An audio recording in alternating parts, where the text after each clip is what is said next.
Hey guys, Darren Kelly, Coach of Wisest Reports, and welcome back to another episode of the Club Preview Series. On today's episode, we are discussing the GWS Giants. Let's get into it. All the pain.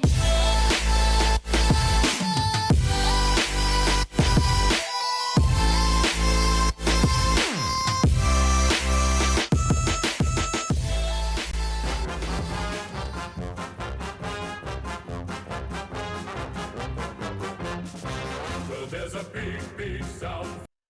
There is a big sound coming from the GWS Giants in 2025 as they look to try and back up what they did in 2024. We're finishing in top four. They had a pretty phenomenal season when sort of, particularly me, I was expecting them to sort of drop off. Sort of their bodies are getting a bit older. I know they have a lot of talent, but just not really seeing that really finals push and that premiership push that they're expected to have.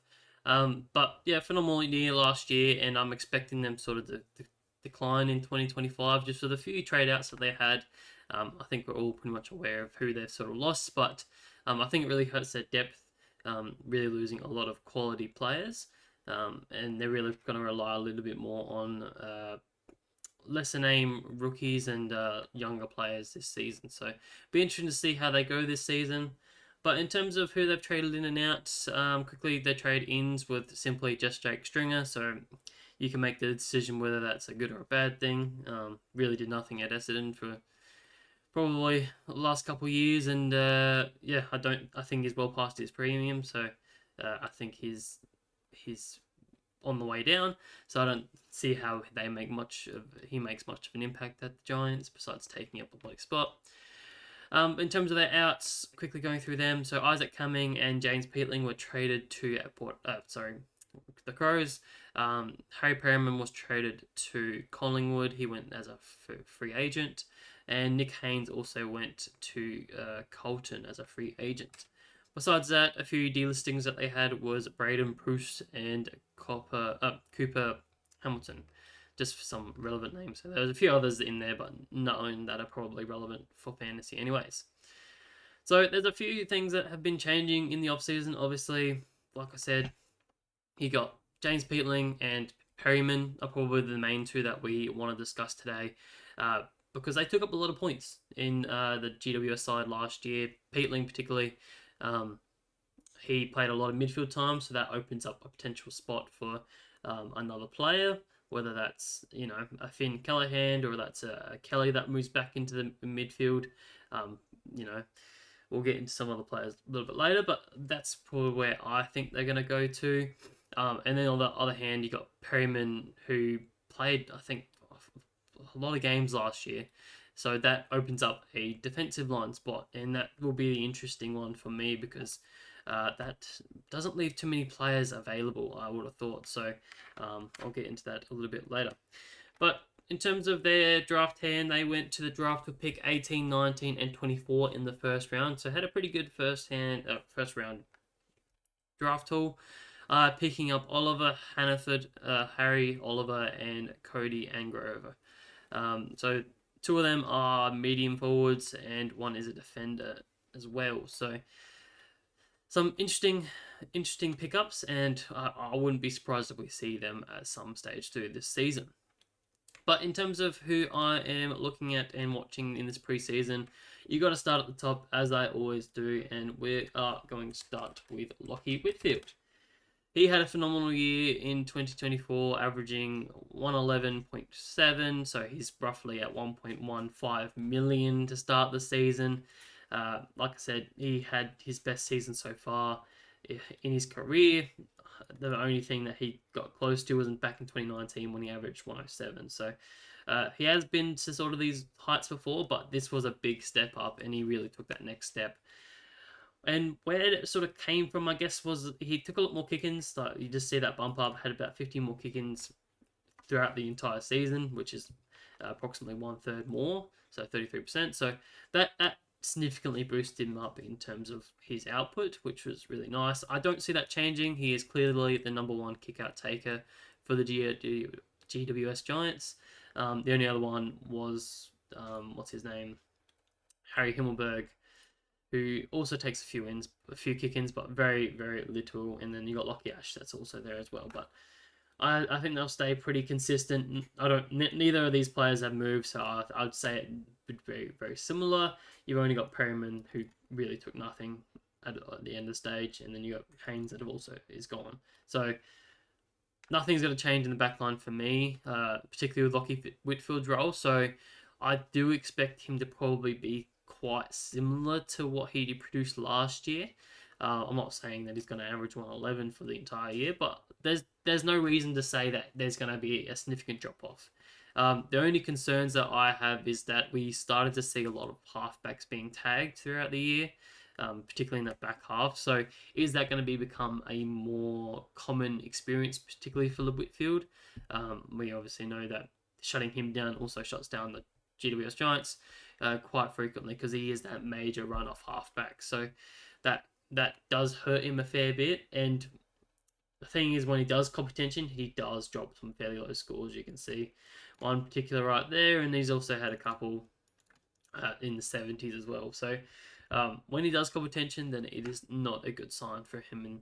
But he does make up for it in those games where he obviously doesn't get tagged, and he absolutely goes mental and averages well over probably 120. So he is a consideration to start, but the only problem is for me, again, opening round. GWS have the opening round against the Pies, and then they have the round 2 bye. So really goes away from what I've been thinking with not starting a opening round premium as such. I'm really looking for the value when it comes to these sort of early season buys.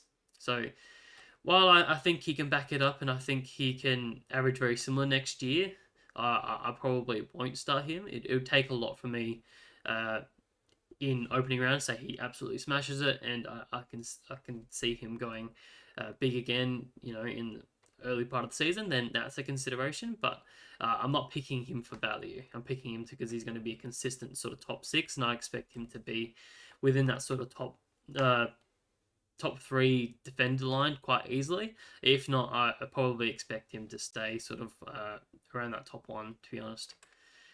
Like I said, I don't think there's much changing there at GWS in terms of the back line, so I don't think he's going to change at all. So he's on the watch list, but probably unlikely to start.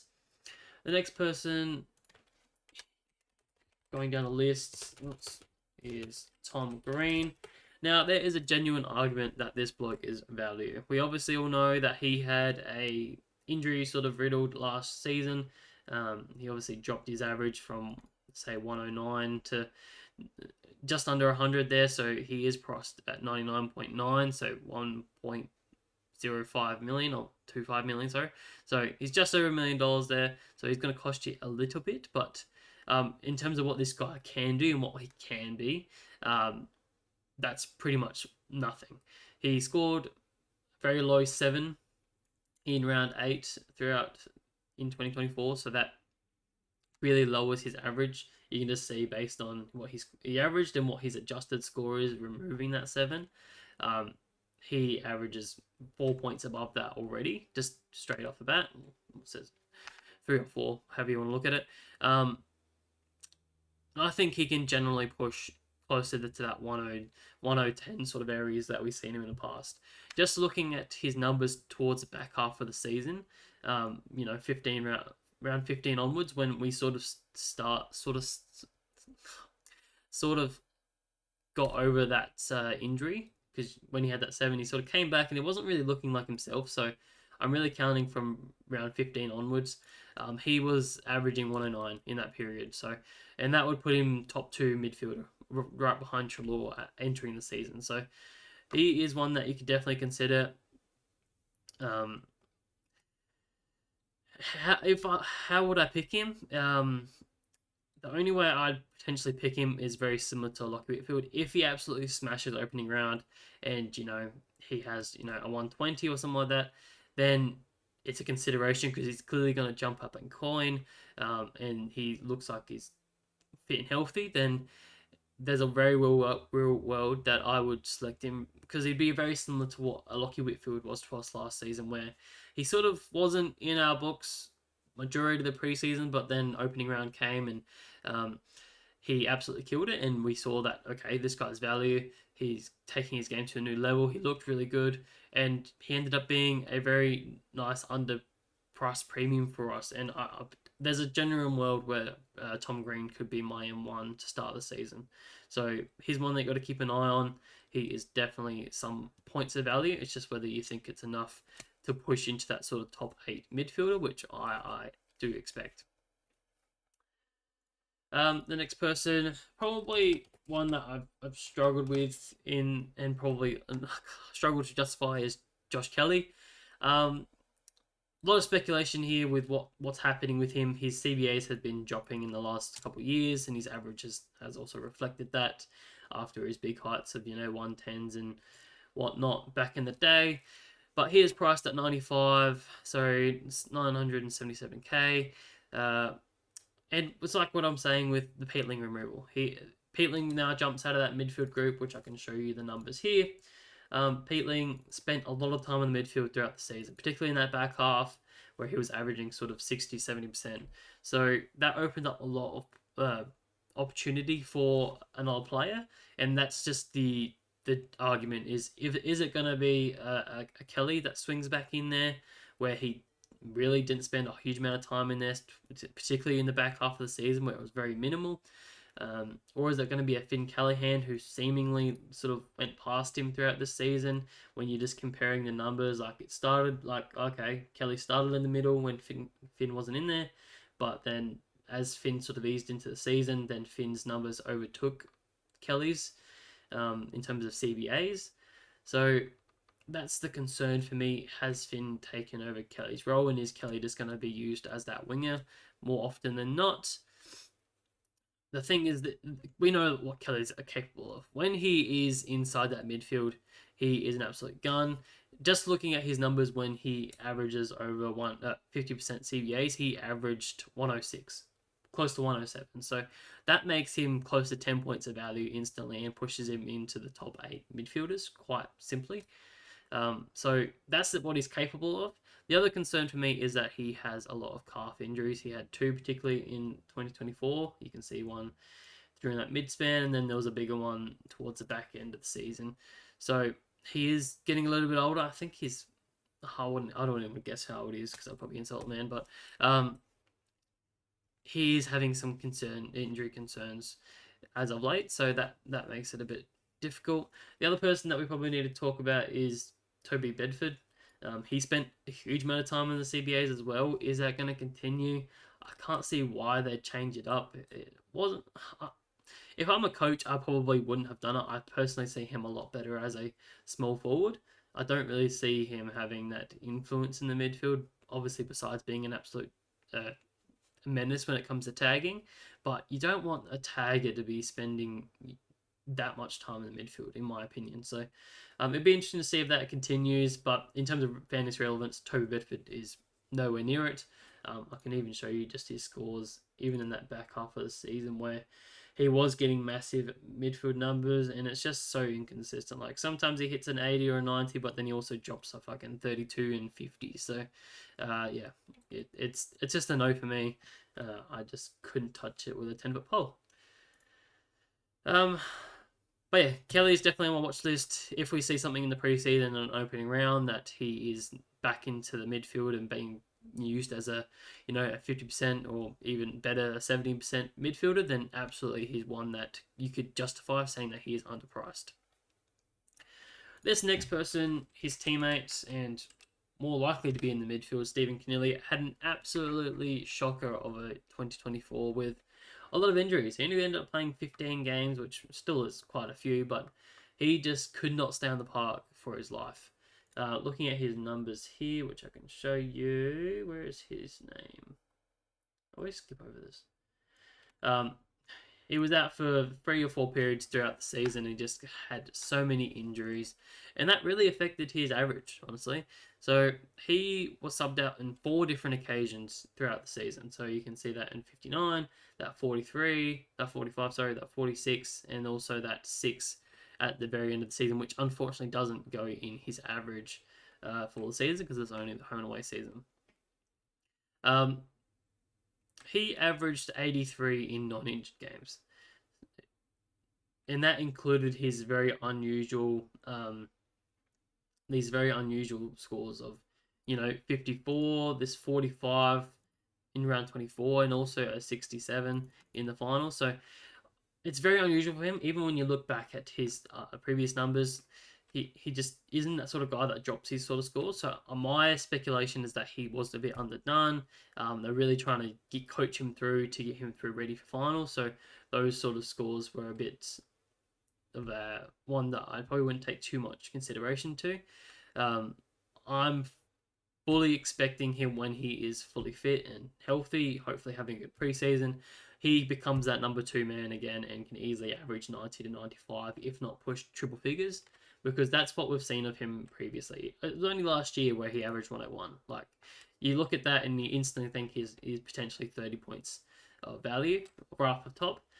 It's just whether you can accept the injury risk. And it wasn't like it was like soft tissue injuries either. It was like he had a rib injury, he had a couple knee concerns throughout the season. So it wasn't like it was full soft tissue like hamstrings and calves and whatnot. So it was really these unusual ones. Like I said, I think they just sort of load managed him towards the back end of the season. That's why we saw particularly him not have many CBAs towards the back end of the season. He was clearly the number 2 man to start the season, and then it sort of just faded out as he got more and more injured. And as I said, load managing to get through the games and not hurt his sore body. You also got to consider that finals was around the corner, so they had to prepare other options to fill him. So yeah, I 100% think that Kelly is value, and that he's a real chance to be in my side to start the season, because it doesn't matter to me that there's an opening round when they present so much value as Canelo does, where I think he's going to be a minimum of 15, probably even 20 points of value instantly, like if he can just get his body right. So very real chance to be starting him in my side. Then we sort of move into the rookies, because they have picked up a host of rookies that we need to discuss. I will start with Oliver Hanford and just showing you his numbers real quickly. So he's averaged 45 in 3 games in the under 18s for Vic Country, and also 62 across 17 games in the Talent League. So not the most, fantasy relevant player that we'll ever see, but if we're struggling for particularly forward options, he's one that could slot in there. When you're looking at their squad, I don't particularly see how they fit in. They already have a plethora of small forwards. You're talking Darcy Jones, Toby Green, Brent Daniels, and you've also got a bigger body Jake Stringer. Then you've got the likes of Connor Stone, who's also a small forward. Then you've got Toby Bedford, who I know is playing a small forward, as a midfield role currently, but he is typically a small forward in my eyes. Then you've also got O'Halloran, who's also a small forward. So they've got a plethora of small forwards, so I don't see how they're going to fit one of those guys in. So that probably means he is nowhere near my side currently. He's also close to 300k, so you are playing quite a pretty price for someone who may not even average sort of 30 to 50, So he's probably nowhere near what I'm expecting. He does have the ability to play over the entire ground, though, just based off reading this description. But his best ability is in the forward line, so that's probably where I expect him to start his career. So keep an eye on him, but he's probably more than likely not going to be in our sides. The next person is Harry Oliver. Very similar name. Price just under him at 286k. He averaged, if I can scroll through, I don't know why it does that, but 63 over the 4 games in the under 18s championships for Vic Metro, and in the Coaches Talent League, he also averaged 56. So again, not the most fantasy relevant player when it comes to their average, and not absolutely, racking up, but the interesting thing, I think, and what I wanted to introduce later, is that these guys are probably crying out for a halfbacker, in my opinion. Looking at a medium halfbacker, they lost Perryman, so who are they really replacing him with? No one, in my opinion. No one on this list replaces Perryman. All they've done is moved the likes of Lockie Ash, who particularly was listed on the interchange, and they've slotted him into the defensive line. So they really need a halfbacker, in my opinion. And I think that probably takes over the likes of Connor Stone. I still don't think he breaks into the side with the plethora of mid forwards that they already have. And that really leaves very limited options in my eyes, unless obviously, that's a player has a position change, which is probably more likely than the guys that I'm going to name. But that's where Harry Oliver's name is potentially an option for us as a cheaper defender that starts on our benches, because they are crying out for that halfbacker, in my opinion. So keep him on your list. He is definitely someone that we could look at. The next rookie that they picked up, I think pick 24, I think it was, is Cody Angrove, if that's how you say it. He is another medium forward for us, and again, probably very unlikely to get started early in the season, as I said. But he is 270k, average 56 over 4 games in the under 18s for the Western Australia. So he is a small forward, very unlikely to be fantasy relevant for us. But if we're really that desperate for small forwards, then he is one that could come into our sides. But I don't expect him to get games anytime this season, or the start of the season anyways. The next 2 players is where it gets sort of interesting for me. As I said, the halfback replacement of Perryman is where I'm looking for that opportunity. And this is the guy that I would love to get the opportunity, and that is Josh Freher. He is a bull magnet when it comes to the VFL. He is priced at 242k, so he is extremely cheap, listed as a straight defender. And just look at his scores. We'll particularly just look at 2024 for now, and look at that. He averaged 105 over 7 games in 2024. So he knows how to rack it up. And even when I look further back in 2023, he averaged 109 in that year, with some massive scores of 163, 171, 161, and a couple 130s in there as well. So he knows how to rack up the ball and knows how to be that halfbacker, which I think that they're going to look for. It's just whether they prefer him over another option is my only thing. And he also had a foot injury to end his season last year. So after round 8 in the VFL season, he was out for 3 or 4 months. And when I looked at the injury reports again doing the research, he was still 2 or 3 weeks away when they released the injury report in their semi-final update. So he probably should have a full preseason to really get that foot injury, out of the way. So I'm fingers crossed that he gets a gig and then provides us a potentially cheap option that can absolutely rack it up for us. So and can slot into that role. I think it's very unlikely, because I think the way that I read into their listings and their emergencies and whatnot, I think they're leaning to another player. But we'll have to wait and see, because he is a mature age person compared to these other players that I've mentioned. And the final person that I wanted to mention, who did get some games in 2024 in the AFL game, he played 4 games in 2024, and that is Joe Fonte. So he averaged 38 in AFL. I probably should have showed you this. And one of those games was sub-affected, so he came on with like 20 minutes to go or something like that, and he only scored a 9 or something like that. So very, very, yeah, as you can see that there. So that really hurts his average. When you remove that, he is much closer to being a 50 guy. So 48 was the adjusted score there. He is priced at 322k, so he's a bit more on the expensive side, but considering that he could push 50, if not even better than that, with more opportunity and taking a more predominant role, then absolutely he could provide us another option in the defensive line. Again, all these guys that are cheaper, I'm expecting to probably be in our on our benches when it comes to round 1. I don't it would take a lot for me to go Fonte to go on field. The only person I'd probably consider to go on field round one, it would be Freo, because we know how good he is and how he can rack up the ball. So I think that would really suit him, and hopefully, fingers crossed, he is one that pops up for us and becomes a relevant option. But that's really all I had for today. I think I've gone through quite a few different options there.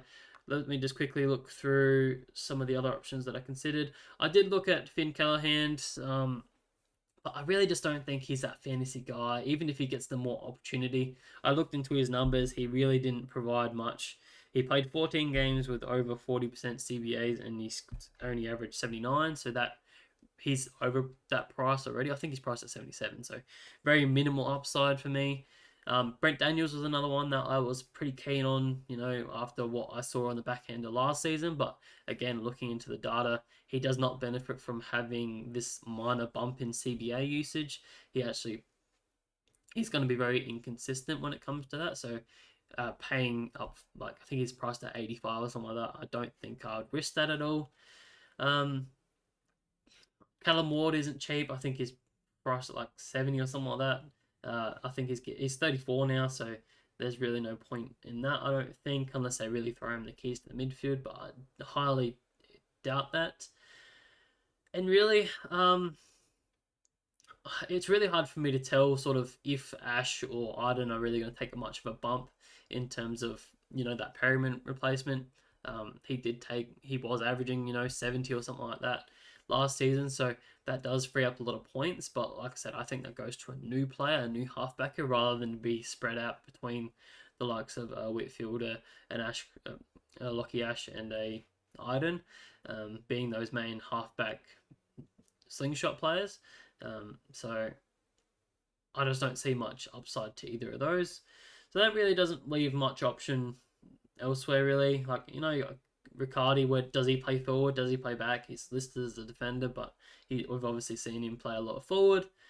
And really, I'm not looking at any of those guys on the emergency bench either. So that sort of really does it for today's episode. I think I've covered the entire team. If you think I've missed anyone, please let me know down in the comment section. Besides that, please subscribe, and I'll catch you guys in the next one. Bye. For all the pain.